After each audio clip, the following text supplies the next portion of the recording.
ठाण्याच्या राजाने रचला इतिहास, सरावादरम्यान उभारले 9 थर। ठाण्यातील प्रसिद्ध ठाण्याचा राजा गोविंदा पथकाने दहीहंडीच्या पार्श्वभूमीवर सुरू असलेल्या सरावादरम्यान पाचपखाडी नामदेववाडी नाका येथे तब्बल 9 थरांची यशस्वी सलामी देत इतिहास रचला। गेल्या अनेक वर्षापासून सरावाच्या ठिकाणी 9 थर उभारण्याचे पथकाचे स्वप्न होते। शनिवारी रात्री हे स्वप्न साकार झाल्याने पथकातील गोविंदांनी एकच जल्लोष करत आनंद व्यक्त केला। गेल्या कित्येक महिन्यांपासून पथकातील युवक दिवसभर काम करून रात्री उशिरापर्यंत सराव करत होते।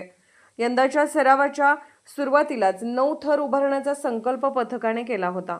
त्यासाठी गोविंदांनी अथक मेहनत घेतली। अखेर शनिवारी रात्री 9 थरांची यशस्वी उभारणी करत पथकाने आपला संकल्प पूर्ण केला। माजी नगरसेवक तुकाराम वाडकर यांच्या पुढाकारातून सुरू झालेल्या या गोविंदा पथकाने ठाण्यातील दहीहंडी क्षेत्रात आपली वेगळी ओळख निर्माण केली आहे।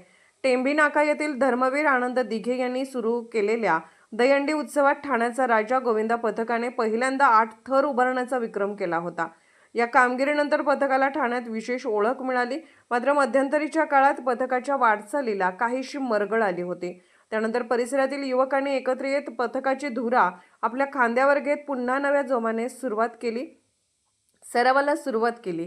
पथकासाठी जोशपूर्ण गीत तयार करण्यात आले, तसेच आकर्षक टी-शर्टही तयार करण्यात आले। त्यामुळे गोविंदांमध्ये नव्या उत्साहाचे वातावरण निर्माण झाले।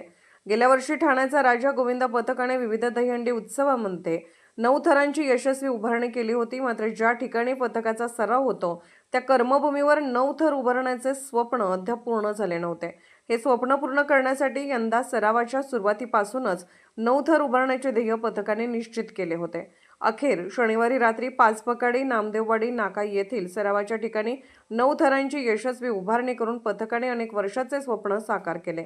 9 थर उभारल्यानंतर गोविंदा आणि परिसरातील युवकांनी एकच जल्लोष करत हा ऐतिहासिक क्षण साजरा केला। दहीहंडी उत्सवाच्या आधीच ठाण्याचा राजा या कामगिरीने ठाण्यातील गोविंदा पथकांमध्ये उत्साहाचे वातावरण निर्माण झाले आहे।